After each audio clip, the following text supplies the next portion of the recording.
ਸਤਿ ਸ਼੍ਰੀ ਅਕਾਲ। ਪੰਜਾਬੀ ਰੇਡੀਓ ਤੇ Punjabi TV USA ਵੇਖ ਸੁਣ ਰਹੇ ਸਾਰੇ ਸਰੋਤਿਆਂ ਦਾ ਬਹੁਤ-ਬਹੁਤ ਸਵਾਗਤ ਹੈ ਇਸ ਸਮੇਂ ਦੇ ਵਿਸ਼ੇਸ਼ ਪ੍ਰੋਗਰਾਮ ਖਬਰ ਤੇ ਨਜ਼ਰ ਦੇ ਵਿੱਚ। ਇਸ ਪ੍ਰੋਗਰਾਮ ਦੇ ਵਿੱਚ ਦੇਸ਼ ਦੁਨੀਆ ਦੇ ਨਾਲ ਜੁੜੀਆਂ ਹੋਈਆਂ ਅੱਜ ਦੀਆਂ ਅਹਿਮ ਖਬਰਾਂ ਤੇ ਅਸੀਂ ਚਾਨਣਾ ਪਾਈਦਾ, ਨਾਲ ਸਾਥ ਹੁੰਦਾ ਸੀਨੀਅਰ ਪੱਤਰਕਾਰ ਮਿੰਟੂ ਗੁਰੂਸਰੀਆ ਜੀ ਦਾ। ਕਰਦੇ ਹਾਂ ਸਭ ਤੋਂ ਪਹਿਲਾਂ ਉਹਨਾਂ ਦਾ ਪ੍ਰੋਗਰਾਮ ਦੇ ਵਿੱਚ ਨਿੱਘਾ ਸਵਾਗਤ। ਬਹੁਤ-ਬਹੁਤ ਸਵਾਗਤ ਹੈ ਜੀ। ਸਤਿ ਸ਼੍ਰੀ ਅਕਾਲ। ਸ਼ੁਕਰੀਆ ਸਾਰਿਆਂ ਨੂੰ। ਸਤਿ ਸ੍ਰੀ ਅਕਾਲ ਜੀ।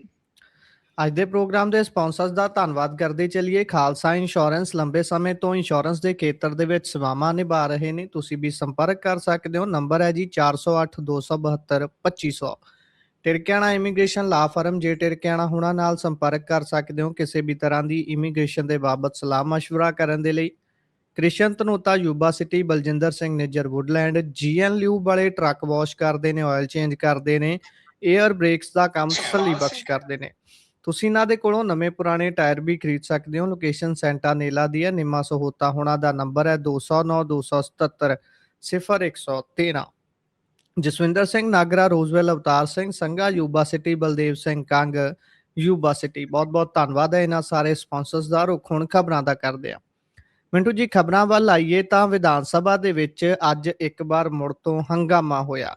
19 ਸ਼ਾਇਦ ਕੰਮ ਦੀ ਗੱਲ ਨਹੀਂ ਹੁੰਦੀ ਜਿੰਨੀ ਹੰਗਾਮੇ ਦੀ ਹੋ ਜਾਂਦੀ ਹੈ। ਆਮ ਤੌਰ ਤੇ ਸਾਰੀਆਂ ਅਸੀਂ ਦੇਖਦੇ ਹਾਂ, ਪਤਾ ਨਹੀਂ ਇਹ ਤਰਾਸਦੀ ਹੈ ਜਾਂ ਫਿਰ ਐਂ ਸਿਸਟਮ ਚੱਲਦਾ ਹੁੰਦਾ ਵੀ ਜਿੰਨੇ ਵੀ ਮੁੱਖ ਤੌਰ ਤੇ ਮੇਨ ਸਟ੍ਰੀਮ ਮੀਡੀਆ ਅਖਵਾਉਂਦੇ ਨੇ ਖੁਦ ਨੂੰ, ਉਹ ਵੈਸੇ ਗੱਲ ਵਿਧਾਨ ਸਭਾ ਦੀ ਕਾਰਵਾਈ ਦੀ ਕਰਨ ਜਾਂ ਨਾ ਕਰਨ, ਜਦੋਂ ਕਿਤੇ ਸਿੰਘ ਫਸ ਜਾਂਦੇ ਨੇ ਨਾਲ ਹੀ ਟਾਈਟਲ ਪਾ ਦਿੱਤਾ ਜਾਂਦਾ ਹੈ ਵੀ ਫਲਾਣੇ ਨੇ ਫਲਾਣੇ ਨੂੰ ਘੇਰ ਲਿਆ, ਫਲਾਣੇ ਨੇ ਫਲਾਣੇ ਦੀ ਕਰਾਤੀ ਬੋਲਤੀ ਬੰਦ। ਇਸ ਕੰਮ ਲਈ ਹੁੰਦੀ ਹੈ ਵਿਧਾਨ ਸਭਾ? ਕੀ ਅਸਲ ਕੰਮ ਵਿਧਾਨਕਾਰਾਂ ਦਾ, ਜਿਨ੍ਹਾਂ ਨੂੰ ਵੱਖ-ਵੱਖ ਹਲਕਿਆਂ ਤੋਂ ਚੁਣ ਕੇ ਉੱਥੇ ਭੇਜਿਆ ਹੈ, ਉੱਥੇ ਜਾ ਕੇ ਸਿਰਫ ਹੰਗਾਮਾ ਕਰਨਾ ਹੈ ਜਾਂ ਫਿਰ ਸੰਜੀਦਗੀ ਦੇ ਨਾਲ ਬੈਠ ਕੇ ਕਿਸੇ ਗੱਲ ਨੂੰ ਸਿਰੇ ਲਾਉਣ ਤੇ ਵੀ ਚਰਚਾ ਹੋਣੀ ਚਾਹੀਦੀ ਹੈ? ਗੁਰਪ੍ਰੀਤ, ਦਰੁਸਤ ਕਿਹਾ ਤੁਸੀਂ ਕਿ ਕੋਈ ਚੱਜ ਦਾ ਕੰਮ, ਕੋਈ ਮੁੱਦੇ ਦੀ ਗੱਲ ਹੈ ਕਿ ਨਹੀਂ, ਪਰ ਜਦੋਂ ਕਵਰ ਕਰਨ ਵਾਲੇ ਜਾਂ ਕਹਿ ਲਓ ਕਿ ਪਸੰਦ ਕਰਨ ਵਾਲੇ ਜਿਹੜੀ ਚੀਜ਼ ਦੀ ਲੋੜ ਨਹੀਂ ਉਸ ਚੀਜ਼ ਨੂੰ ਬਹੁਤਾਤ ਚ ਪਸੰਦ ਕਰਦੇ ਆ ਤਾਂ ਫਿਰ ਤਾਂ ਭਾਈ ਰੱਬ ਹੀ ਰੱਖਾ। ਹੁਣ ਤੁਸੀਂ ਵੇਖੋ, ਕੰਮ ਦੀ ਗੱਲ ਉੱਥੇ ਹੋਈ ਆ ਜੀ, ਕੰਮ ਦੀ ਗੱਲ ਹੋਈ ਆ ਬਈ, ਉਹਦੇ ਵਿੱਚ ਤੇ ਸਭ ਤੋਂ ਵੱਡੀ ਗੱਲ ਹੈ ਗੁਰਪ੍ਰੀਤ ਕਿ ਕਿਸੇ ਨੇ ਕੋਈ ਮੁੱਦਾ ਹੀ ਨਹੀਂ ਚੁੱਕਿਆ। ਕਿਉਂਕਿ ਕੰਮ ਦੀ ਗੱਲ ਹੋਈ ਕਿ ਨੌਕਰੀਆਂ ਤੇ ਵਾਈਟ ਪੇਪਰ ਲਿਆਂਦਾ ਜਾਵੇ। ਜੀ, ਗੱਲ ਚੁੱਕਣ ਵਾਲੇ ਸੁਖਪਾਲ ਖਹਿਰਾ, ਤੇ ਮੈਂ ਇਸ ਤੇ ਦੁਪਹਿਰੇ ਗੱਲ ਕੀਤੀ ਕਿ ਇਹ ਉਹ ਮੁੱਦਾ ਹੈ ਜਿਹੜਾ ਅੱਜ ਦਾ ਕਹਿ ਲਓ ਕਿ ਵੱਡਾ ਮੁੱਦਾ ਹੈ। ਅੱਛਾ, ਹੁਣ ਮੁੱਦੇ ਤੇ ਆਪਦੇ ਹਿਸਾਬ ਨਾਲ ਇਹ ਜਿਹੜਾ ਆਪਾਂ ਦੇਖੀਏ ਬਈ, ਮਸਲਨ ਫੁੱਫੜ ਤੁਹਾਨੂੰ ਪਤਾ ਹੀ ਆ, ਪਹਿਲਾਂ ਫਰਾਰ ਸੀ, ਅੱਜ ਕੱਲ ਉਹ ਬਾਹਰ ਹੈ ਜੀ, ਵਿੱਚ ਵਿਚਾਲੇ ਅੰਦਰ ਵੀ ਚਲਾ ਗਿਆ। ਉਹ ਕਹਿੰਦਾ, ਫੁੱਫੜ ਕਹਿੰਦਾ ਵੀ ਫਰਾਟੇ ਦਿਓ ਜੇਲ੍ਹ ਦੇ ਵਿੱਚ, ਮਤਲਬ ਕਿ ਪੱਖੇ ਲਾਓ। ਤੇ ਸਭ ਤੋਂ ਵੱਡੀ ਗੱਲ ਇਹ ਆ ਕਿ ਉਹਨੇ ਆਖਿਆ ਇੱਕ ਵਾਟਰ ਕੂਲਰ ਹੈ, 1000-2000 ਬੰਦਾ ਪਾਣੀ ਪੀਣ ਵਾਲਾ, ਸਵੇਰ ਤੋਂ ਸ਼ਾਮ ਤੱਕ ਵਾਰੀ ਨਹੀਂ ਆਉਂਦੀ। ਉਹ ਕਹਿੰਦਾ ਵੀ ਪਰ ਜੇਲ੍ਹ ਜਾਣ ਦੀ ਵਾਰੀ ਆਪਣੀ ਵੀ ਆ ਸਕਦੀ ਕਿਸੇ ਦੀ ਵੀ, ਮੈਂ ਤਾਂ ਤਮਾਸ਼ਾ ਵੇਖ ਆਇਆ, ਇਸ ਕਰਕੇ ਪ੍ਰਬੰਧ ਕਰੋ ਪੁਖਤਾ। ਇਹ ਵੀ ਮੁੱਦੇ ਦੀ ਗੱਲ ਹੈ।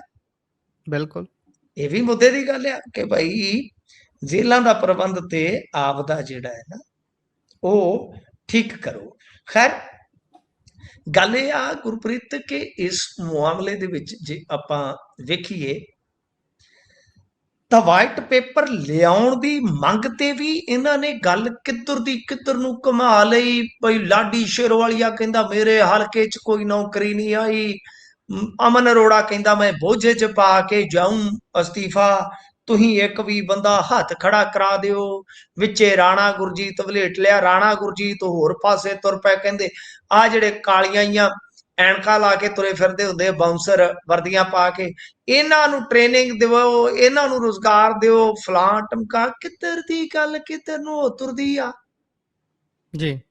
ਤੇ ਬਈ ਅੱਜ ਸਭ ਤੋਂ ਜਿਹੜਾ ਅਹਿਮ ਰਿਹਾ ਮਸਲਾ ਰਿਹਾ ਕਿ ਗਨੀਵ ਕੌਰ ਨੇ ਅੱਜ 1 ਕਿ 1.5 ਮਿੰਟ ਦੀ ਸਪੀਚ 'ਚ ਇਹਨਾਂ ਨੂੰ ਫਿਰ ਧੋਤਾ। ਤੁਹਾਨੂੰ ਯਾਦ ਹੈ ਕਿ ਆਖਰੀ ਵਾਰ ਗਨੀਵ ਕੌਰ ਨੇ ਇਹ ਗੱਲ ਕਿਹਾ ਸੀਗਾ ਕਿ ਤੁਸੀਂ ਲੋਕ ਧੀਆਂ ਭੈਣਾਂ ਦੀ ਰਿਸਪੈਕਟ ਕਰਦੇ ਹੋ, ਤੁਸੀਂ ਮੇਰਾ ਮਜ਼ਾਕ ਬਣਾਉਂਦੇ ਹੋ।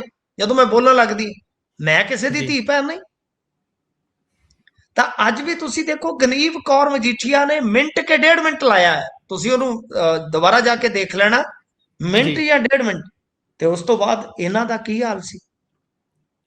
ਕੁਲਦੀਪ ਧਾਲੀਵਾਲ, ਚੀਮਾ ਖੁਦ ਸਪੀਕਰ ਮੈਦਾਨ ਚ ਉਤਰ ਆਏ ਇਹਨਾਂ ਨੂੰ ਬਚਾਉਣ ਵਾਸਤੇ।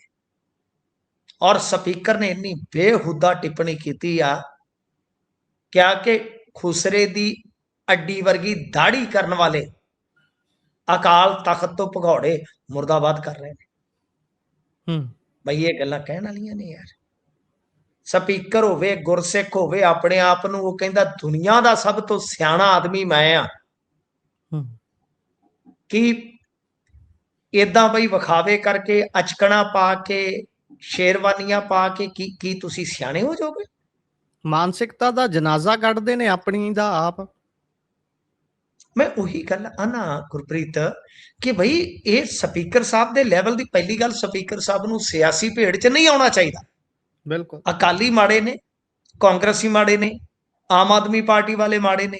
ਉੱਥੇ ਇੱਕ ਦੂਜੇ ਨੂੰ ਡਿਫੈਂਡ ਜਾਂ ਇੱਕ ਦੂਜੇ ਤੇ ਅਟੈਕ ਕਰਨ ਵਾਸਤੇ ਸਾਰੀਆਂ ਪਾਰਟੀਆਂ ਦੇ ਨੁਮਾਇੰਦੇ ਮੌਜੂਦ ਨੇ, ਉਹ ਜਵਾਬ ਦੇਣ। ਬਿਲਕੁਲ। तो मतलब कि आप मैदान च उतर आना। और उस तो बाद अकाली दल बादल ने प्रेस कॉन्फ्रेंस करके इन्हां ते अज दोष लाया कि इन्हां ने जो सिंह साहब ज्ञानी कुलदीप सिंह गड़गज होरां दा कह लो कि अगवाई दे विच दिता हुक्मनामा है, ओहदा ही उलंघन कीता है जी। मतलब कि कहानी किधर दी हो के किधर नूं तुर पैंदी आ।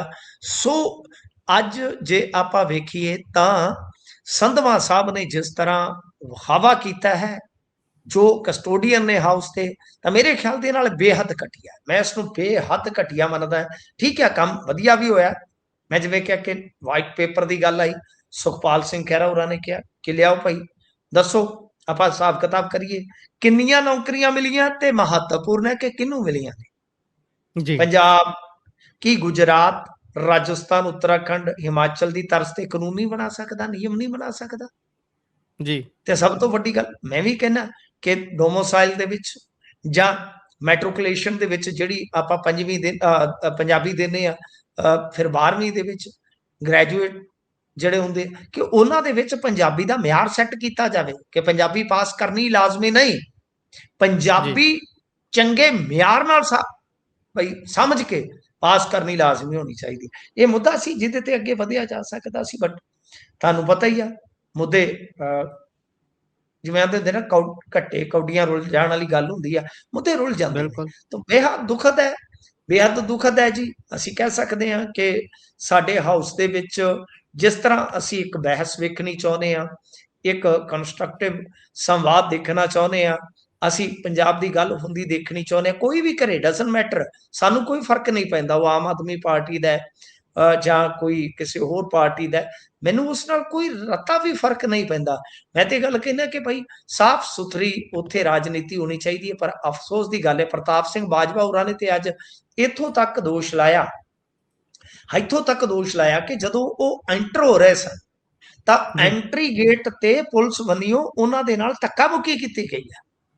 ਉਹਨਾਂ ਨੇ ਤੇ ਇੱਥੋਂ ਤੱਕ ਕਹਿ ਦਿੱਤਾ ਕਿ ਭਗਵੰਤ ਮਾਨ ਜਲੰਧਰ ਦੇ ਵਿੱਚ ਉਸ ਬੰਗਲੇ 'ਚ ਰਹਿੰਦੇ ਆ ਜਿਹਦੇ 'ਚ ਸ਼ਾਇਦ ਡਾਇਰ ਵੀ ਰਹਿੰਦਾ ਰਿਹਾ ਜੀ। ਤੇ ਇਹਨਾਂ ਦੇ ਵਿੱਚ ਆਤਮਾ ਡਾਇਰ ਦੀ ਆ ਗਈ ਆ। ਬਹੁਤ ਤਿੱਖੀਆਂ ਗੱਲਾਂ ਵੀ ਹੋਈਆਂ ਨੇ ਗੁਰਪ੍ਰੀਤ ਜੀ ਜੀ। ਇਸ ਤੋਂ ਅੱਗੇ ਜੇਕਰ ਆਪਾਂ ਵਧੀਏ ਤਾਂ ਉਧਰ ਵੜਿੰਗ ਬੋਲੇ ਵੀ ਸਲੀਪਰ ਸੈੱਲ ਵਾਲਿਆਂ ਨੂੰ ਟਿਕਟਾਂ ਨਹੀਂ ਮਿਲਣੀਆਂ। ਇਹ ਹੁਣ ਪੂਰੀ ਕਹਿ ਲਈਏ ਵੀ ਰਾਹੁਲ ਗਾਂਧੀ ਵਾਲੀ ਬੋਲੀ ਬੋਲਦੇ ਨੇ। ਰਾਹੁਲ ਗਾਂਧੀ ਵੀ ਉਧਰ ਹਿੰਦੀ ਭਾਸ਼ੀ ਸੂਬਿਆਂ 'ਚ ਜਾ ਕੇ ਗੱਲ ਕਹਿੰਦੇ ਰਹੇ ਨੇ ਵੀ ਭਾਈ ਇਸ ਸੂਬੇ 'ਚ ਸਾਡੇ ਉਨੇ ਵਰਕਰ ਨਹੀਂ ਜਿੰਨੇ ਸਲੀਪਰ ਸੈੱਲ ਬੈਠੇ ਨੇ। ਤੇ ਹੁਣ ਇੱਥੇ ਵੀ ਪੰਜਾਬ 'ਚ ਵੀ ਸਲੀਪਰ ਸੈੱਲਾਂ ਵਾਲੀ ਬਾਤ ਚੱਲੀ ਹੈ ਕਿ ਸੱਚੀਓ ਐ ਹੁੰਦਾ ਤੇ ਕੀ ਸੱਚੀਓ ਰਾਜਾ ਵੜਿੰਗ ਦੇ ਹੱਥ 'ਚ ਹੀ ਹੈ ਵੀ ਕਿਹਨੂੰ ਟਿਕਟ ਦੇਣੀ ਹੈ ਤੇ ਕਿਹਦੀ ਕੱਟਣੀ ਹੈ, ਕਿਹਦੀ ਕਿੰਨੀ ਕੁ ਚੱਲਣੀ ਹੈ, ਕਿਹਦੀ ਨਹੀਂ ਚੱਲਣੀ। ਦੇਖੋ ਰਾਜਾ ਵੜਿੰਗ ਹੁਣ ਆਫ ਟਰੈਕ ਹੋ ਰਹੇ ਨੇ। ਰਾਜਾ ਵੜਿੰਗ ਆਪਣੀ ਸਹਿਨਸ਼ੀਲਤਾ ਗਵਾ ਰਹੇ ਨੇ। ਰਾਜਾ ਵੜਿੰਗ ਬਿਲਕੁਲ ਪਰਸਨਲ ਹੋ ਰਹੇ ਨੇ। ਉਹ ਇਕੱਲੇ ਤਾਂ ਸੀ ਜੀ ਕਿਉਂਕਿ ਉਹਨਾਂ ਦੇ ਨਾਲ ਕੋਈ ਸੀਨੀਅਰ ਲੀਡਰ ਨਹੀਂ ਰਿਹਾ। ਉਹ ਇਕੱਲੇ ਤਾਂ ਸੀ, ਬੇਵਸਤਾ ਸੀ। पर मेरे ख्याल दे नाल हुण वो थोड़ा जिहा फ्रस्ट्रेट हो गए ने ਫਰਸਟ੍ਰੇਸ਼ਨ ਉਹਨਾਂ ਦੀ ਜਿਹੜੀ ਹੈ ਨਾ, ਉਹ ਗੁਰਪ੍ਰੀਤ ਸਾਫ਼ ਜ਼ਾਹਰ ਹੁੰਦੀ ਹੈ। ਬੇਚੈਨ ਹੋ ਗਏ ਨੇ, ਆਵਾਜ਼ਾਰ ਹੋ ਗਏ।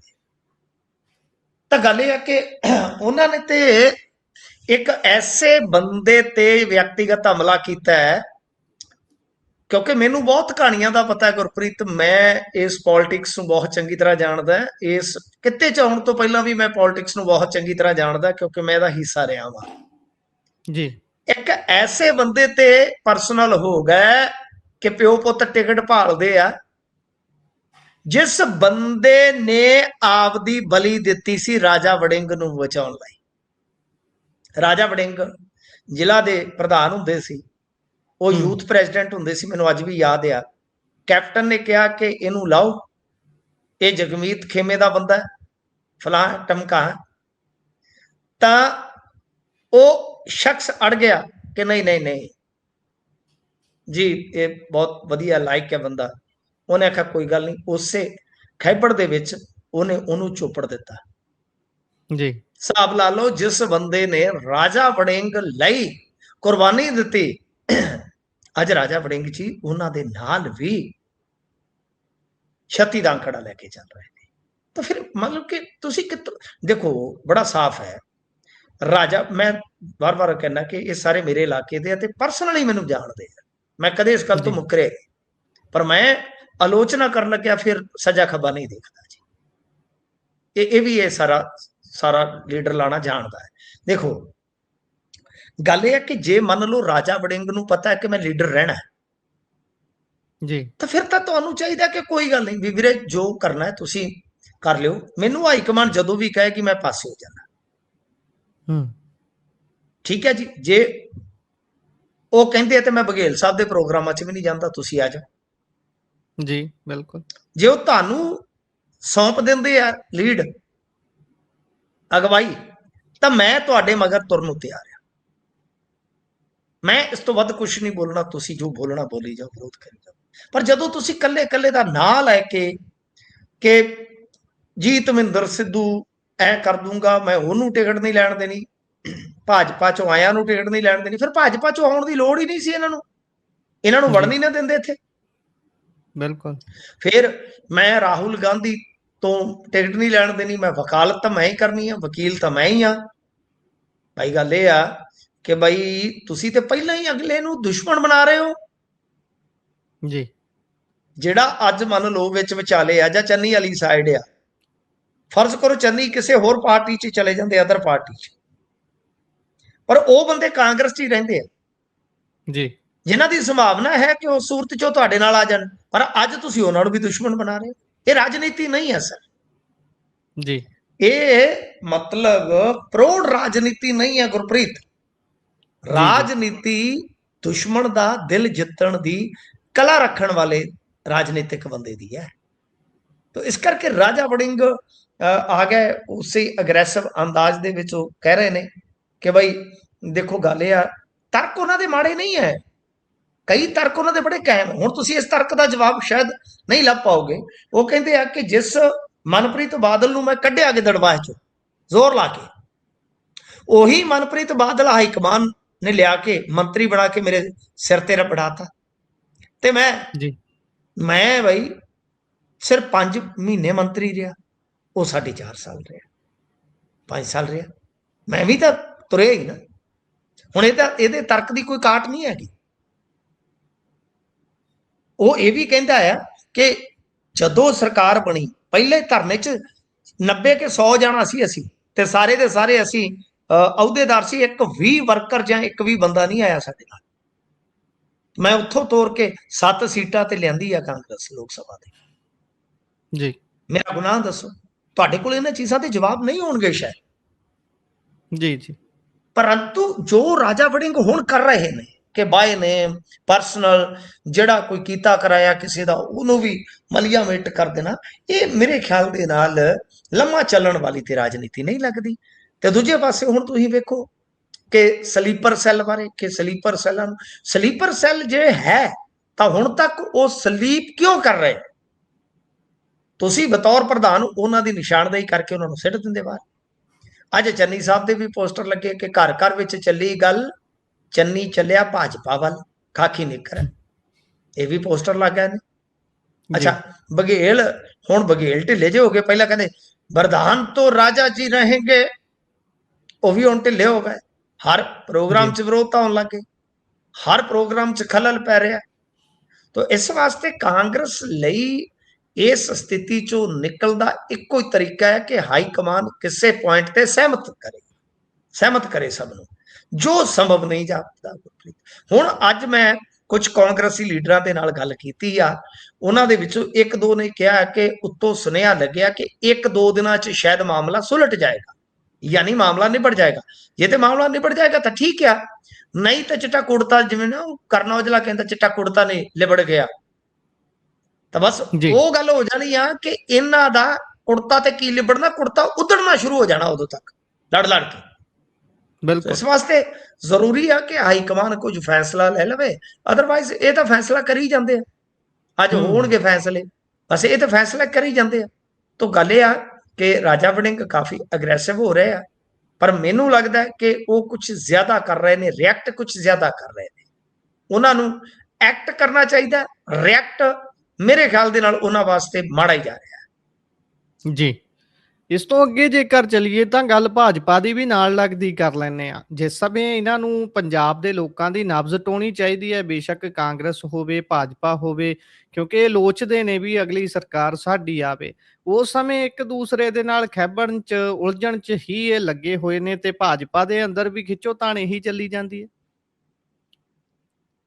ਹਾਂਜੀ, ਭਾਜਪਾ ਦੇ ਵਿੱਚ ਵੀ ਅੱਜ ਮੈਂ ਦੇਖਿਆ ਕੁਝ ਪਾਟਕ ਨਜ਼ਰ ਆ ਰਹੇ ਨੇ, ਖਾਸ ਤੌਰ ਤੇ ਸੰਗਰੂਰ ਦੇ ਵਿੱਚ ਅੱਜ ਭਾਜਪਾਈ ਇਕੱਤਰ ਹੋਏ ਸਨ, ਜੀ ਕਿਉਂਕਿ ਇਹਨਾਂ ਨੇ ਵੀ ਪਿਛਲੇ ਦਿਨੀ ਤੁਹਾਨੂੰ ਯਾਦ ਹੋਣਾ ਕੁਝ ਪ੍ਰਧਾਨ ਵਗੈਰਾ ਆਪਦੇ ਬਦਲ ਦਿੱਤੇ ਸਨ। ਜੀ ਤੇ ਇੱਥੇ ਸਾਡੇ ਮਲੋਟ ਵੀ ਭਾਜਪਾ ਬੜੇ ਪੁਰਾਣੇ ਬੰਦੇ ਸੀਗੇ ਜੀ, ਸੋਮ ਕਾਲੜਾ ਵਰਗੇ, ਤਾਂ ਉਹ ਟੁੱਟ ਗਏ। ਇੱਥੇ ਵੀ ਭਾਜਪਾ ਟੁੱਟ ਗਈ, ਔਰ ਭਾਜਪਾ ਟੁੱਟ ਕੇ ਇੱਥੇ ਇੱਕ ਵੱਡਾ ਗੁੱਛਾ ਜਿਹੜਾ ਸੀਗਾ ਲੀਡਰਾਂ ਦਾ, ਉਹ ਆਮ ਆਦਮੀ ਪਾਰਟੀ 'ਚ ਚਲਾ ਗਿਆ। ਸੰਗਰੂਰ ਦੇ ਵਿੱਚ ਵੀ ਇਸੇ ਤਰ੍ਹਾਂ ਦਾ ਇੱਕ ਵਿਵਾਦ ਤੇ ਵੇਖਣ ਨੂੰ ਮਿਲ ਰਿਹਾ ਹੈ ਗੁਰਪ੍ਰੀਤ, ਕਿ ਜੋ ਅਦਲਾ ਬਦਲੀ ਹੋ ਰਹੀ ਹੈ ਉਹਦੇ ਚੱਲਦੇ ਆ ਬਈ, ਇਹ ਕਹਿੰਦੇ ਕਿ 13 ਦਿਨਾਂ ਦੇ ਵਿੱਚ ਹੀ ਸਾਡਾ ਜ਼ਿਲ੍ਹਾ ਪ੍ਰਧਾਨ ਹਟਾ ਦਿੱਤਾ ਗਿਆ। ਸੰਗਠਨਾਤਮਕ ਨਿਯੁਕਤੀਆਂ ਨੂੰ ਲੈ ਕੇ ਇਹ ਜਿਹੜਾ ਵਿਵਾਦ ਆ, ਉਹਦੇ ਵਿੱਚ ਕਿਹਾ ਗਿਆ ਕਿ ਇੱਕ ਜ਼ਿਲ੍ਹਾ ਪ੍ਰਧਾਨ ਨੂੰ ਨਿਯੁਕਤੀ ਦੇ ਮਹਿਜ਼ 13 ਦਿਨ ਬਾਅਦ ਹੀ ਅਹੁਦੇ ਤੋਂ ਹਟਾ ਦਿੱਤਾ ਗਿਆ। ਜੀ ਤੇ ਜੋ ਅਹੁਦੇ ਤੋਂ ਹਟਾਏ ਗਏ ਆ ਜ਼ਿਲ੍ਹਾ ਪ੍ਰਧਾਨ ਮਨਿੰਦਰ ਕਪਿਆਲ, ਉਹਨਾਂ ਨੇ ਕਿਹਾ ਕਿ ਉਹਨਾਂ ਨੂੰ ਹਟਾਉਣ ਦਾ ਕਾਰਨ ਪੰਜਾਬ ਭਾਜਪਾ ਪ੍ਰਧਾਨ ਜਾਂ ਸੰਗਠਨ ਮੰਤਰੀ ਸ਼੍ਰੀ ਨਿਵਾਸਲੂ ਹੀ ਦੱਸ ਸਕਦੇ ਆ, ਮੈਨੂੰ ਤਾਂ ਪਤਾ ਹੀ ਨਹੀਂ। ਜੀ ਉਹ ਕਹਿੰਦੇ ਆ ਕਿ ਜਦੋਂ ਉਹਨਾਂ ਨੂੰ ਜ਼ਿਲ੍ਹਾ ਪ੍ਰਧਾਨ ਬਣਾਇਆ ਗਿਆ ਤਦ ਜੋ ਕਾਰਕੁਨ ਸੀ ਜਾਂ ਪਿੰਡੂ ਇਲਾਕੇ ਦੇ ਲੋਕ ਸੀ ਉਹ ਖੁਸ਼ ਸਨ। ਪਿਛਲੇ 12 ਦਿਨਾਂ ਦੇ ਵਿੱਚ ਉਹਨਾਂ ਨੂੰ ਪਾਰਟੀ ਨੇ ਪੂਰਾ ਸਹਿਯੋਗ ਵੀ ਦਿੱਤਾ, ਉਹ ਵੀ ਨਿਸ਼ਠਾ ਦੇ ਨਾਲ ਕੰਮ ਕਰ ਰਹੇ ਸਨ, ਪਰ ਅੱਜ ਤੱਕ ਸਮਝ ਨਹੀਂ ਆਈ ਕਿ ਆਖਰ ਉਹਨਾਂ ਨੇ ਗਲਤੀ ਕੀ ਕੀਤੀ ਹੈ। ਤੇ ਦੂਜੇ ਪਾਸੇ ਜਿਹੜੇ ਕੁਝ ਉਹਨਾਂ ਦੇ ਹੱਕ ਦੇ ਵਿੱਚ ਆਏ ਨੇ, ਉਹ ਕਹਿੰਦੇ ਵੀ ਇਹਨਾਂ ਨੇ ਹਾਸ਼ੀਏ ਤੇ ਧੱਕਣੀ ਹੈ ਪਾਰਟੀ। ਮੈਂ ਕਿਹਾ ਅੱਗੇ ਕਿਹੜਾ ਇੱਕ ਗੋਲਡ ਮੈਡਲ ਜਿੱਤ ਕੇ ਬੈਠੀ ਹੈ ਇੱਥੇ ਪਾਰਟੀ, ਹਾਸ਼ੀਏ ਤੇ ਪਹਿਲਾਂ ਪਈ ਆ, ਹੋਰ ਕੀ ਆ। ਤਾਂ ਖੈਰ ਗੱਲ ਇਹ ਆ ਕਿ ਜਤਿੰਦਰ ਕਾਲੜਾ ਪੁਰਾਣੇ ਬੰਦੇ ਆ ਇਹਨਾਂ ਦੇ, ਉਹ ਕਹਿੰਦੇ ਕਿ ਕਿਸੇ ਵੀ ਜ਼ਿਲ੍ਹਾ ਪ੍ਰਧਾਨ ਨੂੰ ਜੇ ਅਹੁਦੇ ਤੋਂ ਹਟਾਉਣਾ ਹੋਵੇ ਤੇ ਇੱਕ ਪ੍ਰੋਸੀਜਰ ਹੈ ਜਿਸ ਨੂੰ ਫੋਲੋ ਕੀਤਾ ਜਾਂਦਾ ਹੈ, ਤੇ ਜਿਹਦੇ ਵਿੱਚ ਕਰੀਬ 2 ਮਹੀਨੇ ਦਾ ਸਮਾਂ ਲੱਗਦਾ ਹੈ। ਤੇ ਜੀ ਇਹਨਾਂ ਨੇ ਕੀ ਕੀਤਾ ਹੈ ਕਿ ਸੰਗਠਨ ਮੰਤਰੀ ਬਿਨਾਂ ਇਸ ਨਿਯਮ ਦੀ ਪਾਲਣਾ ਕੀਤਿਆਂ 6 ਜ਼ਿਲ੍ਹਾ ਪ੍ਰਧਾਨਾਂ ਨੂੰ ਹਟਾ ਦਿੰਦੇ ਨੇ ਯਕਦਮ। ਕਹਿੰਦੇ ਜੀ ਕਿ ਅਸੀਂ ਹੁਣ ਕੇਂਦਰੀ ਲੀਡਰਸ਼ਿਪ ਦੇ ਕੋਲ ਇਹ ਮੁੱਦਾ ਚੁੱਕਾਂਗੇ। ਕੇਂਦਰੀ ਲੀਡਰਸ਼ਿਪ ਕਿਹੜੀ? ਉਹਦੇ ਆਪ ਲੀਡਰਸ਼ਿਪ ਜਿਹੜੀ ਹੈ, ਤੁਹਾਨੂੰ ਪਤਾ ਕੇਂਦਰੀ ਜਿਹੜੀ ਹੈ ਉਹਦੇ ਆਪ ਕੇਂਦਰ ਦੇ ਵਿੱਚ ਫਸੀ ਹੋਈ ਆ, ਕੀ ਕਰੋਗੇ। ਜੀ ਖੈਰ ਅੱਗੇ ਵੀ ਜੇ ਤੁਸੀਂ ਦੇਖੋਗੇ ਇਹਨਾਂ ਦੇ ਬਹੁਤ ਵੱਡੇ ਨੇਤਾ ਸਨ, ਗਰੇਵਾਲ, ਹਰਜੀਤ ਗਰੇਵਾਲ ਨਹੀਂ, ਉਹਨਾਂ ਦਾ ਨਾਮ SS ਗਰੇਵਾਲ ਹੈ। ਜੀ ਬਹੁਤ ਪੁਰਾਣੇ ਨੇਤਾ, ਈਵਨ ਦੈਟ ਨਰਿੰਦਰ ਮੋਦੀ ਦੇ ਨਾਲ ਇੱਕ ਟਿਫਨ ਚ ਰੋਟੀ ਖਾਣ ਵਾਲੇ ਜੀ ਗਰੇਵਾਲ। ਮੇਰੀ ਖੁਦ ਇੱਕ ਵਾਰੀ ਉਹਨਾਂ ਦੇ ਨਾਲ ਗੱਲਬਾਤ ਹੋਈ ਸੀਗੀ, ਉਦੋਂ ਮੈਂ ਰਿਪੋਰਟਿੰਗ ਕਰਦਾ ਸੀਗਾ, ਤਾਂ ਉਹਨਾਂ ਨੇ ਬਹੁਤ ਗੱਲਾਂ ਸੁਣਾਈਆਂ ਸਨ, ਬਹੁਤ ਗੱਲਾਂ, ਕਿ ਬਈ ਜ਼ਿਆਦਾ ਮਤਲਬ ਕਿ ਠੀਕ ਹੈ ਘਰੋਂ ਸੈੱਟ ਸਨ।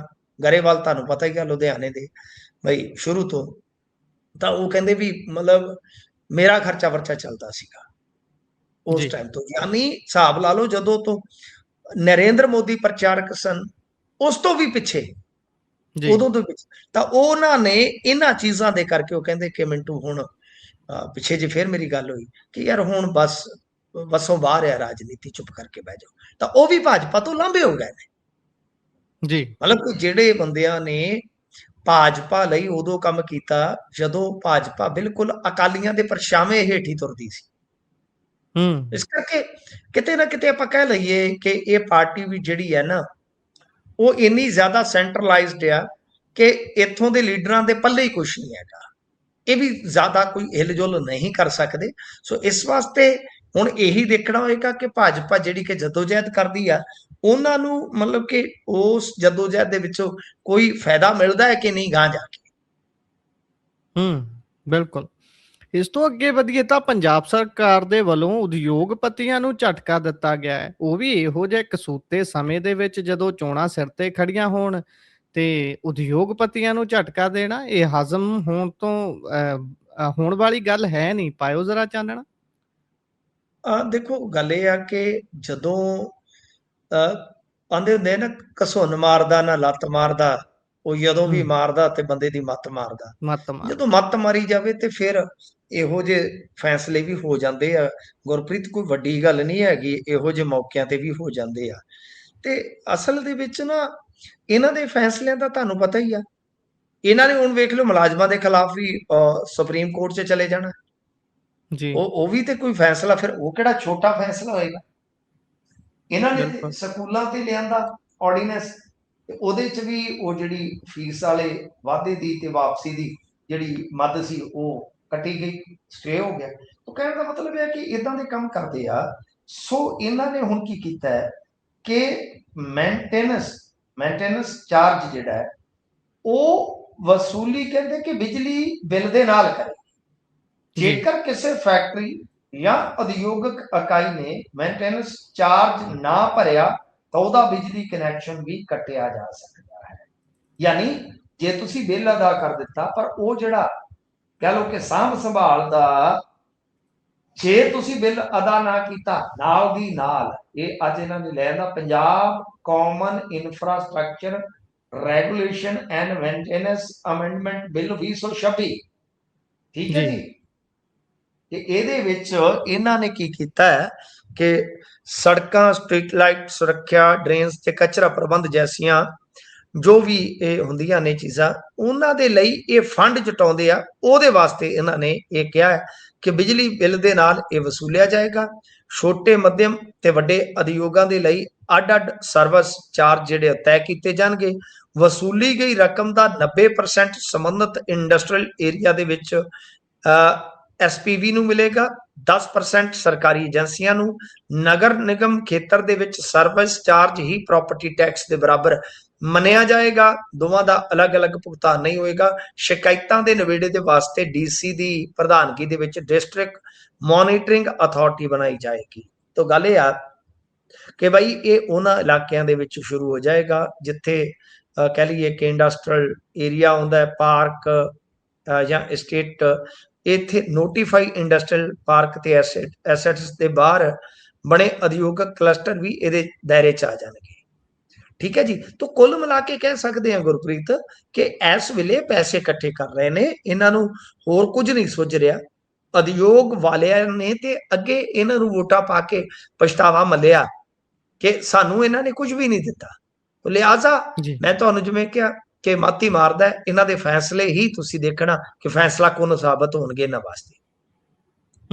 ਜੀ। ਇਸ ਤੋਂ ਅੱਗੇ ਵਧੀਏ ਤਾਂ ਪੰਜਾਬ ਦੇ ਇੱਕ ਥਾਣੇ ਦੇ ਉੱਪਰ ਵਿਜੀਲੈਂਸ ਦੀ ਰੇਡ ਹੋਈ ਹੈ। ਥਾਣਿਆਂ 'ਚ ਕੀ ਚੱਕਰ ਪੈ ਗਿਆ ਜੀ? ਜਦੋਂ ਵਿਜੀਲੈਂਸ ਦੀ ਰੇਡ ਹੋ ਜਾਂਦੀ ਹੈ ਤੇ ਵਿਜੀਲੈਂਸ ਭਵਨ ਦੇ ਵਿੱਚ ਹੀ, ਵਿਜੀਲੈਂਸ ਹੈਡਕੁਆਟਰ 'ਚ ਹੀ ਰੇਡ ਹੋ ਜਾਂਦੀ ਹੈ ਤੇ ਫਿਰ ਥਾਣਿਆਂ 'ਚ ਵਿਜੀਲੈਂਸ ਦੀ ਰੇਡ ਤੇ ਕੋਈ ਵੱਡੀ ਗੱਲ ਨਹੀਂ ਹੈ।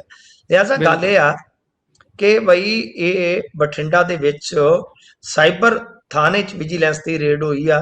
ਦਰਅਸਲ ਕੀ ਹੈ ਕਿ ਮੋਹਾਲੀ ਦੀ ਵਿਜੀਲੈਂਸ ਫਲਾਈਂਗ ਸਕੁਐਡ ਨੇ ਬੁੱਧਵਾਰ ਨੂੰ ਬਠਿੰਡਾ ਦੇ ਸਾਈਬਰ ਕ੍ਰਾਈਮ ਪੁਲਿਸ ਸਟੇਸ਼ਨ ਤੇ ਛਾਪਾ ਮਾਰ ਕੇ 1 ਲੱਖ ਰੁਪਏ ਦੀ ਰਿਸ਼ਵਤ ਲੈਣ ਵਾਲੇ ASI ਤੇ SHO ਦੇ ਰੀਡਰ ਨੂੰ ਗ੍ਰਿਫਤਾਰ ਕੀਤਾ। ਇਹਨਾਂ ਦੋਨਾਂ ਤੇ ਦੋਸ਼ ਹੈ ਕਿ ਇਹਨਾਂ ਨੇ ਨੌਜਵਾਨ ਨੂੰ ਗ੍ਰਿਫਤਾਰੀ ਤੋਂ ਬਚਾਉਣ ਵਾਸਤੇ ਉਹਦੇ ਪਰਿਵਾਰ ਤੋਂ ਰਿਸ਼ਵਤ ਮੰਗੀ ਸੀ। ਪਰਿਵਾਰ ਦੇ ਮੁਤਾਬਕ ਨੌਜਵਾਨ ਦੇ ਖਿਲਾਫ ਇੱਕ ਲੜਕੀ ਦੀ ਅਸ਼ਲੀਲ ਫੋਟੋ ਸੋਸ਼ਲ ਮੀਡੀਆ ਤੇ ਵਾਇਰਲ ਕਰਨ ਦਾ ਕੇਸ ਦਰਜ ਹੋਇਆ ਸੀ ਤੇ ਇਸੇ ਕੇਸ ਦੇ ਸਿਲਸਿਲੇ 'ਚ ਇਹ ਜਿਹੜੀ ਡਿਮਾਂਡ ਹੋਈ ਆ ਤੇ ਉਸ ਡਿਮਾਂਡ ਦੀ ਫਿਰ ਸ਼ਿਕਾਇਤ ਹੁੰਦੀ ਆ।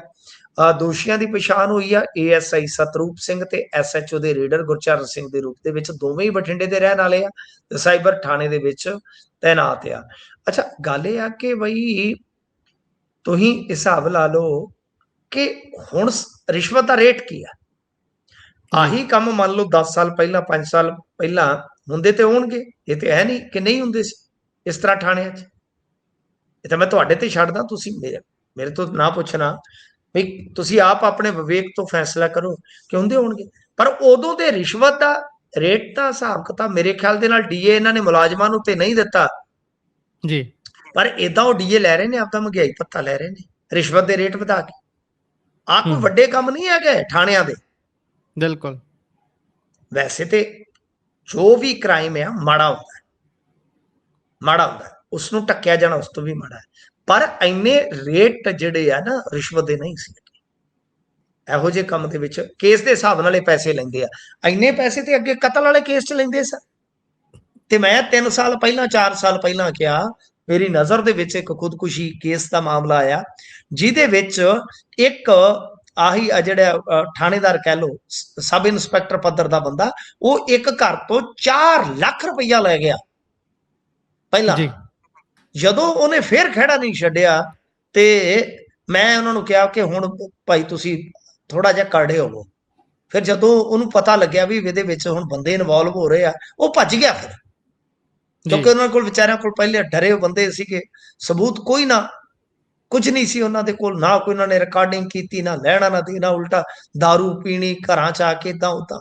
ਤਾਂ ਮਤਲਬ ਤੇ ਉਹ ਸੁਸਾਈਡ ਨੋਟ ਜਿਹੜਾ ਸੀ ਗਾਂ ਜਾ ਕੇ ਉਹ ਫਰਜ਼ੀ ਪਾਇਆ ਗਿਆ, ਹਿਸਾਬ ਲਾ ਲਓ। ਪਰ ਉਹ ਪੈਸਾ ਲੈ ਗਏ ਉਸ ਟਾਈਮ। ਤੇ ਮੈਂ ਉਸ ਟਾਈਮ ਬੜਾ ਪਿੱਟਿਆ, ਮੈਂ ਬੜੀਆਂ ਸ਼ੋਜ਼ ਦੇ ਵਿੱਚ ਇਹ ਗੱਲ ਕਹੀ ਕਿ ਰਿਸ਼ਵਤ ਦੇ ਰੇਟ ਬੜੇ ਚੱਕ ਦਿੱਤੇ ਗਏ ਸਰਕਾਰ 'ਚ ਜੀ। ਤਾਂ ਉਹ ਹੁਣ ਤੁਸੀਂ ਦੇਖ ਲਓ ਕਿ ਕਿਵੇਂ ਇੱਕ ਆ ਜਿਹੜਾ ਸਾਈਬਰ ਕ੍ਰਾਈਮ ਦਾ ਕੇਸ ਬਣਦਾ, ਉਹਦੇ 'ਚ ਲੱਖ ਲੱਖ ਰੁਪਈਆ ਲੈ ਰਹੇ ਨੇ ਬੰਦਿਆਂ ਤੋਂ, ਕੋਈ ਗਰੀਬ ਨਹੀਂ ਅਮੀਰ ਨਹੀਂ।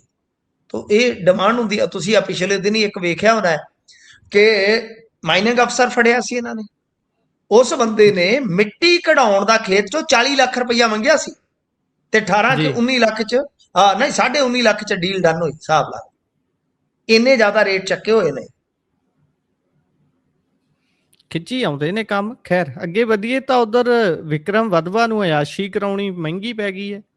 ਹਾਂ ਬਿਲਕੁਲ ਜੀ, ਵਿਕਰਮ ਵਧਵਾ ਵੀ ਸੁੱਖ ਨਾਲ ਸਾਡੇ ਸ਼ਹਿਰ ਦਾ ਹੀ ਆ, ਪਰ ਇਹਨਾਂ ਦੀ ਮਤਲਬ ਕਿ ਉਹ ਇੱਥੋਂ ਫੈਮਿਲੀ ਜਿਹੜੀ ਉਹ ਚਲੇ ਗਈ ਸੀਗੀ ਜੀ। ਗੱਲ ਇਹ ਆ ਕਿ ਅਸਲ ਦੇ ਵਿੱਚ ਜੇ ਆਪਾਂ ਵੇਖੀਏ ਵੀ ਕਹਾਣੀ ਜਿਹੜੀ ਹੈ, ਕਹਾਣੀ ਇੱਥੇ ਜੇ ਖੜਦੀ ਆ ਕਿ ਜਦੋਂ ਇਹ ਫੜੇ ਗਏ IFDC ਕੋਈ ਐਸਾ ਬੈਂਕ ਆ, ਘੁਟਾਲਾ ਹੋਇਆ ਸੀ 661 ਕਰੋੜ ਦਾ ਜੀ। ਤੇ ਵਿਜੀਲੈਂਸ ਵਾਲਾ ਮਾਮਲਾ ਜਿਹਦੇ ਚ CBI ਦੀ ਰੇਡ ਹੋਈ ਸੀ, ਉਹ ਵੀ ਇੱਥੋਂ ਦੇ ਮਲੋਟ ਦੇ ਬੰਦੇ ਸਨ। ਇਹ ਵਧਵਾ ਇੱਥੋਂ, ਇਹਨਾਂ ਦੀ ਫੈਮਿਲੀ ਬਹੁਤ ਪਹਿਲਾਂ ਮੂਵ ਹੋ ਗਈ ਸੀ। ਇਹ ਉਹ 661 ਕਰੋੜ ਹੀ ਘੁਟਾਲੇ ਚ ਆ। IFDC ਕੋਈ ਬੈਂਕ ਹੈ, ਮੈਨੂੰ IDFC ਕੁਛ ਐਸਾ ਬੈਂਕ ਹੈ ਸ਼ਾਇਦ, ਜੇ ਮੈਂ ਗਲਤ ਨਹੀਂ ਤਾਂ। ਉਹ ਘੁਟਾਲਾ ਸੀ 661 ਕਰੋੜ ਦਾ ਘੁਟਾਲਾ। ਇਹ ਬੰਦਾ ਉਹਦਾ ਮਾਸਟਰਮਾਈਂਡ ਹੈ ਵਿਕਰਮ ਵਧਵਾ। ਹੁਣ ਵਿਕਰਮ ਵਧਵਾ ਗੁਰੂ ਨਾਨਕ ਦੇਵ ਹਸਪਤਾਲ ਚੰਡੀਗੜ੍ਹ ਵਾਸਤੇ ਗਾਰਡ ਦਿਲਵਾ ਕੇ ਬਾਹਰ ਨਿਕਲਦਾ ਹੈ ਤੇ ਇੱਕ ਵੱਡੇ ਹੋਟਲ ਚੋਂ, ਚੰਡੀਗੜ੍ਹ ਦੇ ਹੋਟਲ ਚੋਂ ਫੜਿਆ ਜਾਂਦਾ ਹੈ, ਛਾਪਾ ਪੈਂਦਾ। ਉਸ ਤੋਂ ਬਾਅਦ ਉਹ ਜਿਹੜੇ ਗਾਰਡ ਵਾਲੇ ਸੀ ਚੱਕ ਕੇ ਉਹਨਾਂ ਨੂੰ ਵੀ ਨਾਮਜ਼ਦ ਕਰਕੇ ਅੱਜ ਗ੍ਰਿਫਤਾਰ ਕਰਕੇ ਜੇਲ੍ਹ ਭੇਜ ਦਿੱਤਾ ਹੈ। ਲਓ ਤੁਹਾਡੀ ਇਹਦੇ ਨਾਲ ਯਾਰੀ ਹੁਣ ਪੱਕੀ ਕਰ ਦਿੰਦੇ ਆ ਕਿ ਜੇਲ੍ਹ ਦੇ ਵਿੱਚ ਇਕੱਠੇ ਰਿਹਾ ਜੀ। ਤਾਂ ਆਹ ਕਹਾਣੀ ਆ, ਹਿਸਾਬ ਲਾ ਲਓ ਕਿ ਜਿਹੜਾ ਬੰਦਾ ਜੇਲ੍ਹ 'ਚ ਹੋਣਾ ਚਾਹੀਦਾ ਜਾਂ ਹਸਪਤਾਲ 'ਚ ਲਿਆ ਜਾਂਦਾ ਚੈੱਕਅਪ ਵਾਸਤੇ, ਉੱਥੇ ਹੋਣਾ ਚਾਹੀਦਾ, ਉਹ ਬੰਦਾ ਜਾ ਕੇ ਤੇ ਮੁਰਗੇ ਦੀਆਂ ਟੰਗਾਂ ਪਾੜ ਰਿਹਾ ਤੇ ਉੱਥੇ 2 ਆਪਦੇ ਮੁੰਡਿਆਂ ਨੂੰ ਬੁਲਾ ਕੇ, ਸ਼ਾਇਦ ਹੋਰ ਵੀ ਕੋਈ ਹੋਣਗੇ ਪਰਿਵਾਰਕ ਮੈਂਬਰ, ਉੱਥੇ ਕੀ ਕਰ ਰਿਹਾ? ਇਹ ਅਯਾਸ਼ੀ ਨਹੀਂ ਤੇ ਹੋਰ ਕੀ ਆ। ਤਾਂ ਉਹ ਜਿਹੜੇ ਗਾਰਡ ਵਾਲੇ ਸੀ ਉਹਨਾਂ ਨੂੰ ਨਾਮਜ਼ਦ ਕਰਕੇ ਗ੍ਰਿਫਤਾਰ ਕਰਕੇ ਉਹਨਾਂ ਨੂੰ ਵੀ ਨਾਲ ਹੀ ਜੇਲ੍ਹ ਭੇਜ ਦਿੱਤਾ ਕਿ ਤੁਰੇ ਚਲੋ, ਤੁਸੀਂ ਗਾਈ ਚਲੋ, ਹੁਣ ਰੱਬ ਨੇ ਬਣਾਈਆਂ ਜੋੜੀਆਂ, ਰੱਬ ਨੇ ਬਣਾਈਆਂ ਜੋੜੀਆਂ। ਜੀ ਬਿਲਕੁਲ। ਇਸੇ ਦੇ ਨਾਲ ਪ੍ਰੋਗਰਾਮ ਦਾ ਸਮਾਂ ਇੱਥੇ ਹੀ ਸਮਾਪਤ ਹੁੰਦਾ ਹੈ। ਤੁਸੀਂ ਜੁੜੇ ਜਾਣਕਾਰੀਆਂ ਸਾਂਝੀਆਂ ਕੀਤੀਆਂ, ਬਹੁਤ ਬਹੁਤ ਧੰਨਵਾਦ ਜੀ। ਧੰਨਵਾਦ ਜੀ।